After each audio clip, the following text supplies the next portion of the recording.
Hey, this is your favorite German compositor Sebastian Schütt. It's fall, the season of change. It's when things let go so new things can grow. And maybe we take this as a cue for us compositors too. Nuke's new 3D system was first introduced in Nuke 14 as a beta, and parts of it still are, but it's not because it's broken. Foundry wanted to bring us on board early, so we can help shape it while the classic system still has our back. Many of us, me included, didn't take the chance yet to explore it. Maybe lack of time, maybe comfort, but I feel like now is the right moment for a reintroduction. So if you haven't had the chance yet to meet her, please join me in Flirting with Nuke 17's new 3D, first date, getting to know her. USD, Universal Scene Description. It's the backbone of Nuke's new 3D system. Originally developed by Pixar, USD was designed to handle huge, complex 3D worlds, while keeping everything organized and consistent across multiple artists, departments, and tools. At its core, it's all about structure and collaboration. USD lets you build a 3D scene in layers, manage changes non-destructively, and work with clear hierarchies that describe how every object connects to everything else. Don't worry, we'll unpack all of that later. For now, just think of USD as a smarter, more modular way to organize and describe your 3D world.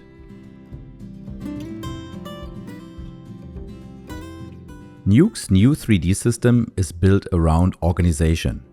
You still have your familiar 3D view, but it now comes with the scene graph, which is the overhead map that keeps it all organized. It gives Nuke a structured way to manage everything that makes up a 3D scene. Geometry, materials, lights, cameras. But let's take a step back and dissect the individual features of the new 3D system, its language and methodology. In USD, everything lives inside what's called a stage, basically your 3D world. Inside that world are prims. Think of them as building blocks or containers that store properties. They can also have other prims parented underneath them. Each prim has a type, like camera, light, material, and shader. Mesh represents polygon geometry. Xform is a prim that holds transformation data, things like position, rotation, and scale, and those transformations automatically affect everything parented underneath it. That makes it super useful for grouping and moving multiple objects together. Scope is just a clean, empty group, great for keeping things organized without changing their transforms. Let's take a look at prims in Nuke.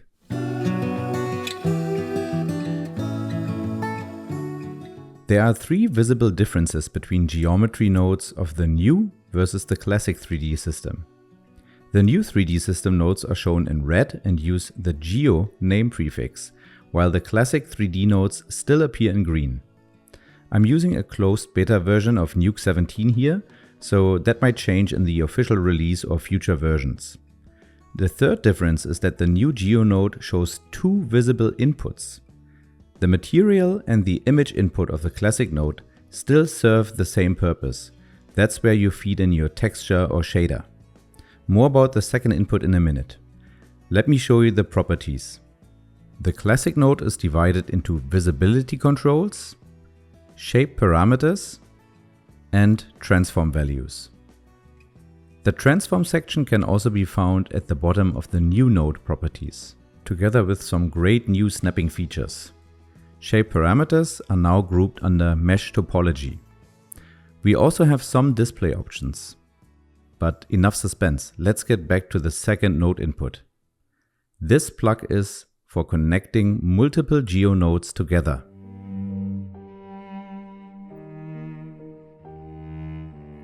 Geometry can now be stacked and connected directly. In the old 3D system, you always had to bring everything together through a scene node. The nice part is you can still do that if you prefer the classic workflow, plus you get all the benefits of the USD-based system. That includes access to the scene graph, which does not support the classic nodes. It displays every object, showing how they're parented and grouped together. Each entry in the scene graph corresponds to a USD path, which defines the object's name and position within that hierarchy. You can control this directly inside your Geo node using the Path knob. By adjusting the path, you can rename objects. By default, this dynamic token is pointing to the name of the node within the node graph. But you can change it anytime by typing your own path or name right here. The scene graph will reflect this change. You can also change parent relationships or even reorganize the folder-like structure of your scene. For example, I can create a group called House and then place pieces of geometry inside it, keeping your stage tidy and easy to navigate. And there we have all of the relevant parts grouped under House. Let me quickly repeat this for the trees as well. First, all of the individual tree trunks go into tree 01, tree 02 and tree 03. Then I cycle through the individual crowns and parent them underneath their respective tree groups. By adapting to node stacking, you can operate in a much more streamlined way. You can now work in sections, keeping related objects together and visually connected in a cleaner, more modular way. And the best part is you still have full control when you need to separate things later.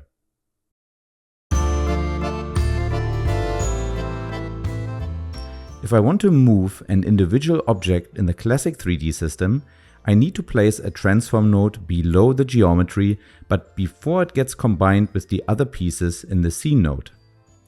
After the scene node, I lose access to individual objects. That is not the case for the new 3D system. With the help of paths, I can gain access to every single item upstream. Masking is obviously a huge part of 2D workflows, and with the new 3D system, this concept gets introduced to the 3D space. You can find mask knobs on Geo modifier nodes. Let's pop in a Geo transform node and explore the masking syntax. All roots simply means the node is looking at the very top level of your scene, every main object that isn't nested under anything else. That means that the transformation is only applied to the parent of a group and not to the children. The children are moving with the parent, so if you would apply the transformation to the children too, you would add another transformation with the same values. It's the default behavior for most nodes, so they affect the entire scene unless you narrow it down.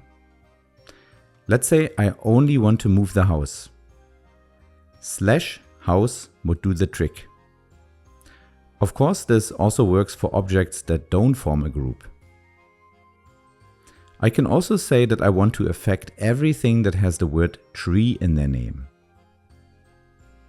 That way I can modify objects beyond groups. Masking works in an additive way, which means that I can also subtract paths. If you want to work more interactively, you can drag and drop prims into the mask knob. Alternatively, you can use the eyedropper if you prefer selecting objects within your 3D view. With Shift, you can add objects. Control-click takes them off the selection. Another option is to select them from the scene graph.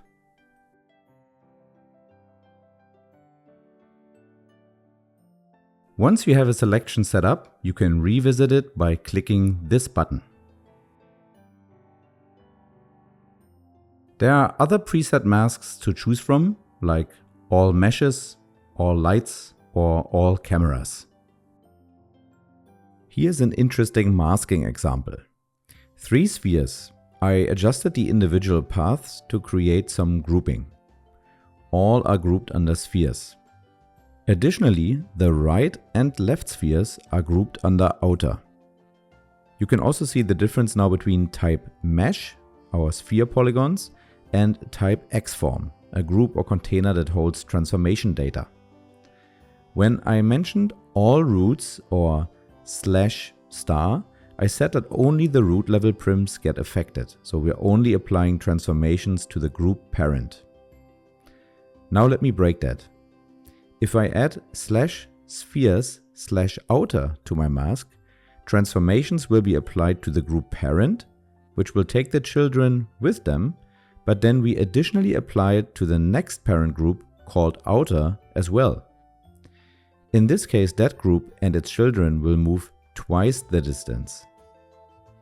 I can go even more extreme and add one of the child prims to the mask. Now we apply the transformation 3 times, if you will, to this specific child. We transform the root level group, the nested group, and the individual child. This can be useful for some interesting procedural animation. Time to get more advanced with masking. Here's a set of cubes. They are all part of this group. But on the first level, we only have cube 1 plus another group, which I simply call subgroup. This contains 2 more cubes as well as another group, subgroup, which also includes more cubes, 3 of them, plus another group, this time called cube group. I'll show you later why I picked this name. Cube group contains 2 more cubes, including another one named cube 2. First of all, we know that with all roots or /*, we can access the whole hierarchy of the stage. But it's gonna be all the roots or parents of the section. In this case, we are moving the group node. It's the same as using /group. Group is an X form, so it carries transformation data, which will then be applied to all children, if you will. So we only apply one global transformation. If I only want to access cube 1, I simply use /group/cube1. Now I could think, okay, I'll just use asterisk symbols to search for everything in this hierarchy that has the string cube in it. Except it's still only cube 1 that's moving. That is because with the / symbol, we are only accessing the root level. So we're looking at cube 1 and subgroup. The name subgroup doesn't contain cube, so we are not affecting it. With this approach, we are not looking at the deeper levels. If we want to do that, we can use /. If I use this with asterisks around cube, we access everything that has cube in its name all the way down. Now the last 2 cubes are moving faster. I named the last group cube group to show you this. Up here we are not accessing the group node or X form anymore, we specifically target prims with cube in it. But that means we also apply the transformation to the cube group, plus we apply it again to the children. So they get a double transformation. I can access the deeper levels right from the beginning. If I use //**, I will apply the transformation to everything that has sub in its name and its children if it's an X form, so a group. We are affecting subgroup, but because it is an X form, it automatically applies the transform to its children too. So subgroup, which gets its own transformation applied on top of that. That's why we see the gap getting bigger between those 2 groups. Since the group within subgroup is called cube group, it simply moves accordingly with its parent, so they stick together. I still have the power to go deeper than that. If I want to access the children of that very last X form I encountered and they are not called anything with sub in the name, I can add another // to also apply the transformation to the children, in this case the cube group. Now they inherit the transform from the subgroup plus their own, so they move further. If I remove the last part again, you can see how the 2 cubes keep sticking to its parent. And here we split them again. I'll show you something interesting. If I use the same, but for cube, only the last two cubes are moving. That is because with the double slashes, we are referring to hierarchy levels, so elements that include children. So we are not affecting the individual cubes anymore, but we do target the cube group that way, and specifically its children. So we apply the transformation to cube 7 and cube 2 inside the cube group. Talking about cube 2, I mentioned that I have two cubes named the same way. That only works because they have a different path. They wouldn't be able to both exist in the same hierarchy level.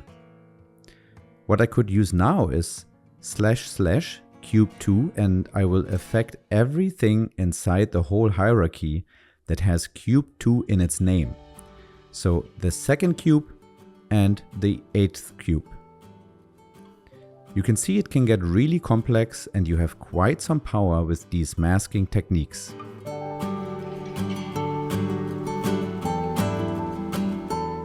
Back to working in sections. The new 3D system gives you the opportunity to work a bit more modularly. That's an example of the classic system for a scenario in which we need to transform each individual piece as well as the scene groups, plus we add an overall transformation. I know it's a bit of an overkill, but serves as a good example. We end up with a mix of geo and transforms all over the place. How about we have a template distributed amongst other compositors and we need to change a bunch of transformations? Or one artist has to grab the transformations from another artist. Let's imagine individual artists had to tweak shaders or perform some type of other adjustments to the geo. Copy-pasting the whole setup constantly would force artists to only replace individual nodes manually. It will take some time to figure this out and then slot them in wherever needed.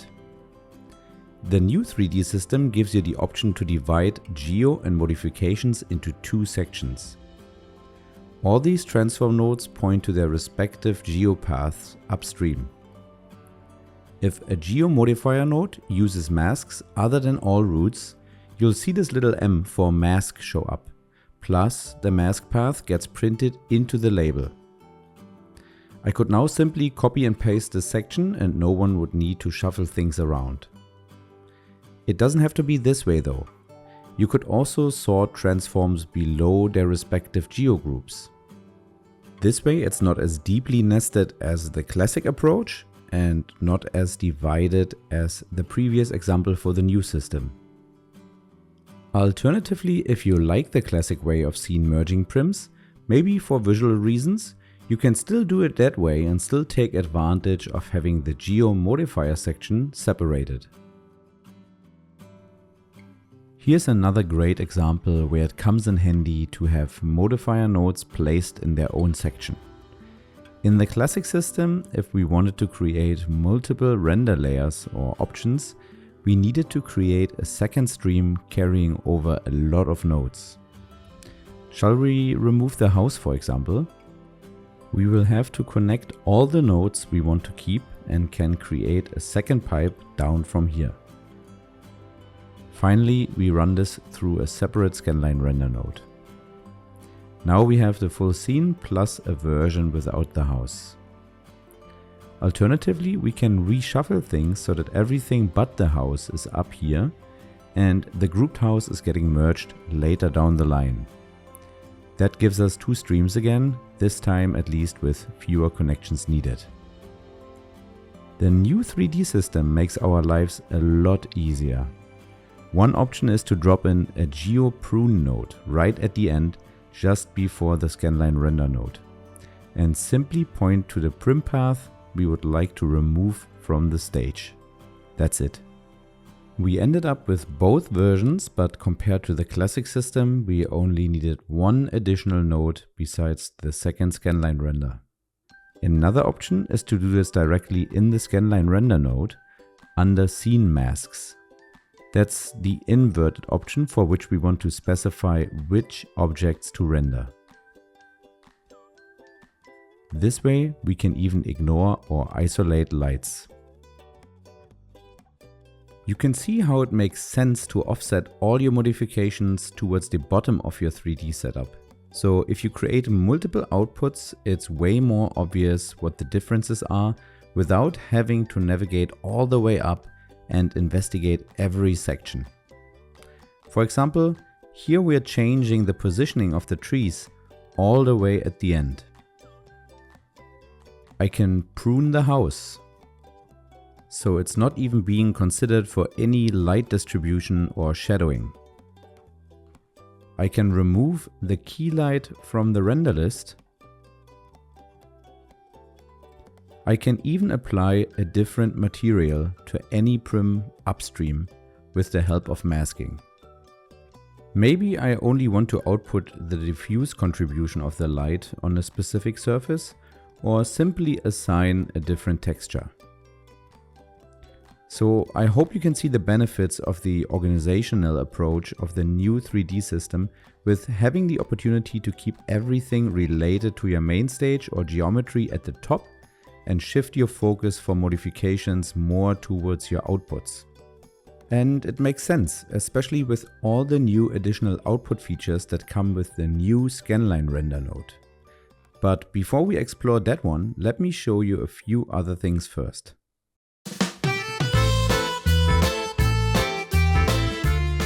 You might have seen and used this feature in previous versions already, but as a reminder, we can choose between different viewer transform spaces. If you drop a new geo onto your stage, the object and world space will be the same. If I start transforming my object though, it can come in handy to be able to switch between the two spaces. The third option is to switch to screen space, which is determined by your angle of view. Now to something new. We got some cool snapping and alignment possibilities. Down in the transform section, we can choose between snapping the actual geo or the pivot. Let's say I want to move my object up to sit on the ground plane. If I now scale it up, it scales back into the ground.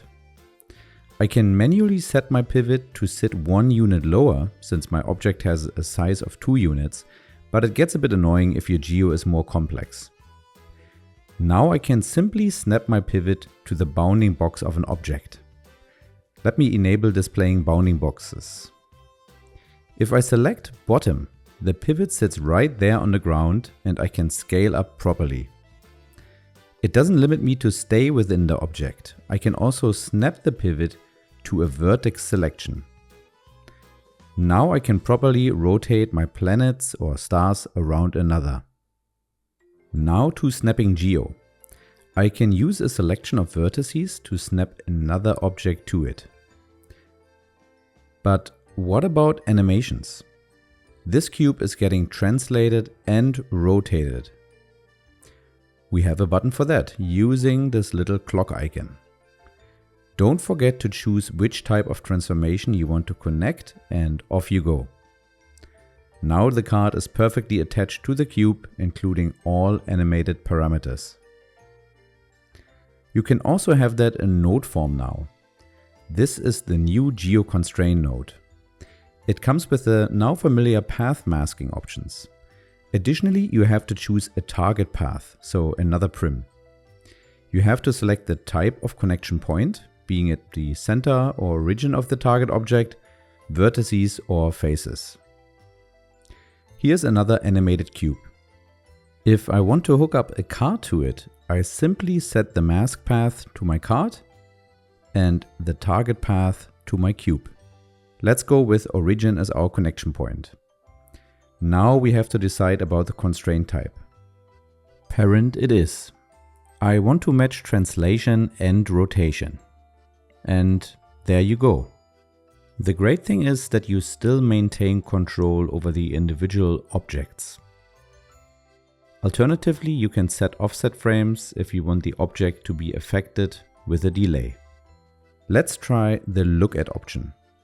We want the cube in the center to constantly face the rotating object. Again, we have to set our mask and target paths accordingly. This time we want to select a face from the target. This can either be manually entered or interactively picked. Our object will never lose sight of the target now, unless you reduce the strength of the connection.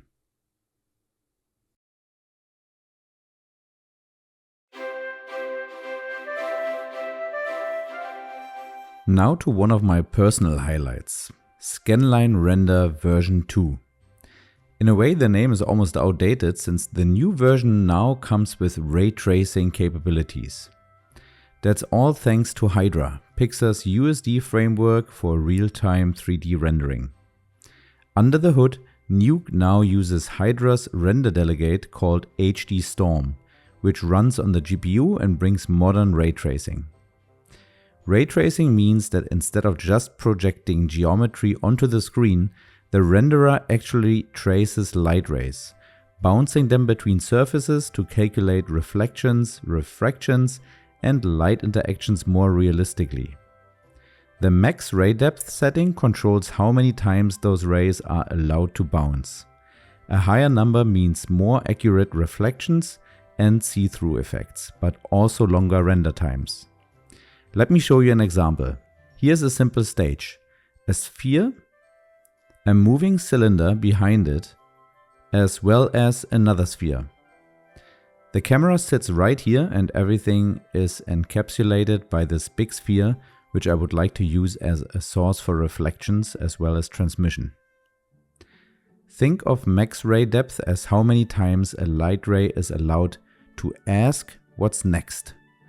With a value of 1, the ray hits the sphere and stops. It can't bounce or pass through, so the sphere just turns black. At 2, the ray can reflect once, so we finally see the environment mirrored on the sphere's surface. At 3, it can go a step further, passing through transparent materials, letting us see what's behind. With each higher value, the renderer allows one more level of interaction. The background sphere starts reflecting the environment, then even the front sphere appears inside that reflection.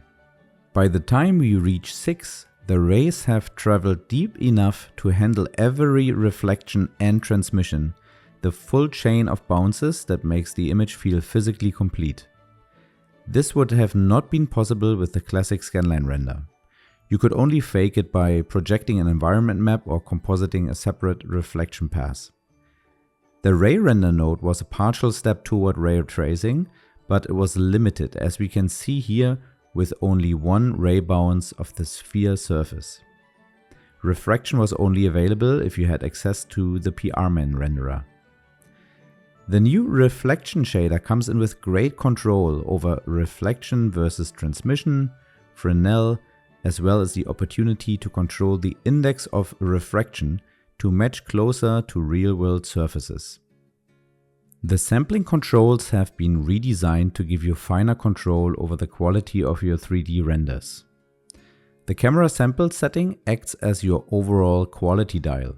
Higher values produce smoother motion blur and cleaner edges, but naturally increase render times. Now Nuke displays the actual sample grid being used per pixel. For example, 5 by 5. Which means 5 samples horizontally and 5 samples vertically, 25 in total per pixel. The old ScanlineRender needed a lot of samples to smooth things out, but version 2 gets you to a cleaner result much faster. In the classic version you could only adjust the overall number of samples, those were shared between motion blur and anti-aliasing, which often led to a bit of a stacked or stepped look in motion blur. The new version introduces jitter control, letting you randomize how samples are distributed over time and space, creating a much more natural, film-like motion blur.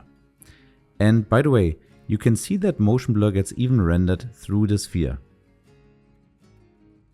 Talking about motion blur, you have control over shutter segments now. Shutter segments control how many times the renderer samples motion during the shutter interval. Fewer segments mean quicker renders but a choppier blur. More segments create smoother, more natural motion, especially on fast-moving or rotating objects. If I switch to higher camera samples and enable motion blur, the interpolation is linear with shutter segments of 1. The renderer only looks at the current frame and the surrounding frames and, simply said, draws a line between them. If I increase this, the renderer takes subframes into account and we get a true representation of the actual circular movement that didn't get captured on full frames. Here's a more drastic example for which I added some funky keyframes in between frames. Again, with only one segment, it looks like a linear movement, but increasing the value shows us the true underlying movement of the object. By the way, with ScanlineRender 2, we can now isolate motion blur for object transformations, deformations, cameras, and lights. Lastly, the Outputs tab gives you way more control over your AOVs, different types of motion vector calculations, as well as the choice of outputting depth in actual world space depth units, or classic style 1/z, with a decreasing value the further an object is from camera.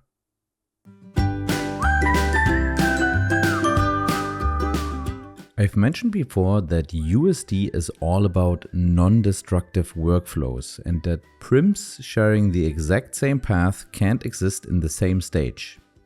Here's a quick demonstration of both ideas and a little teaser for how layering works in USD. Let's take one of our earlier examples. We've applied a few transformations to our geometry. And now imagine another artist or department makes their own adjustments to the same elements. When we bring both versions together, either by copy-pasting nodes or importing another USD stage, the geo merge has to make a choice. Which stream wins? Since two prims with the same path can coexist, USD uses something called opinion strength to decide whose data takes priority. The layer with the stronger opinion, typically the one added or modified last, overrides the other. In this case, layer A sits on top of layer B and therefore takes precedence. But I think that's enough adventure for today. That's a story for a second date. One last thing though. GeoMerge is for combining nodes that directly modify the stage. You can spot them by their pill-shaped outline. GeoScene, on the other hand, merges nodes that inject data into the stage, like cameras and lights, which is why they share the classic round axis shape.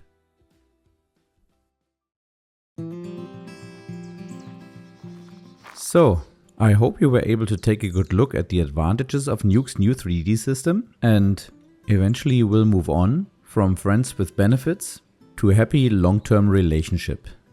This is your favorite German compositor Sebastian Schütt, and I'll see you soon.